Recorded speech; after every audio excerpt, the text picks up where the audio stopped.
Expectation management is a major challenge. We all the time are struggling to match the expectation of others, and then quite often it becomes a very, very difficult task because expectation often leads to misery. I mean, that expectation you cannot go on fulfilling forever. So it is very important that we manage expectation. You cannot avoid expectation. I'll give you a few tools through which you can try managing your expectation. One is communication, because a lot of time expectation thrives in absence of communication. If you say that I'm trying, let me see, then probably somebody has this expectation grows on its own. I mean, and that's something which is what you should not do.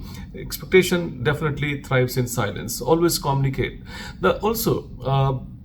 You find that the expectation actually becomes more difficult to handle as the time grows.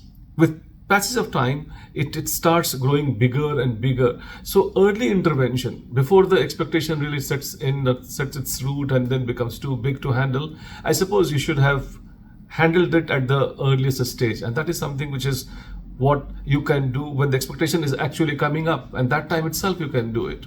And also you can bargain with respect to expectation.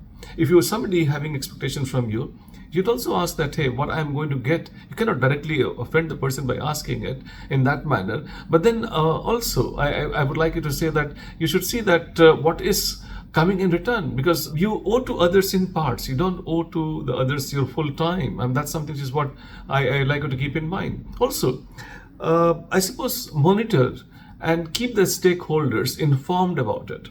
I mean, if you have some expectation coming from somebody and then you don't let that person know about it, I would imagine that you should keep that other person informed that, hey, this is how this is progressing. And these are some of the tools through which you can definitely manage your expectation. It's like risk. You cannot avoid risk. Risk is always there. What you do is that you manage the risk. Similarly, expectation you cannot avoid. Expectation is there. It's going to be there. What you can possibly do is you can manage expectation. And these are some of the tools which I gave you. They really effectively help you in managing the expectations. And then your life will be easier. You will be able to focus on your task better, and you would get better sleep as well.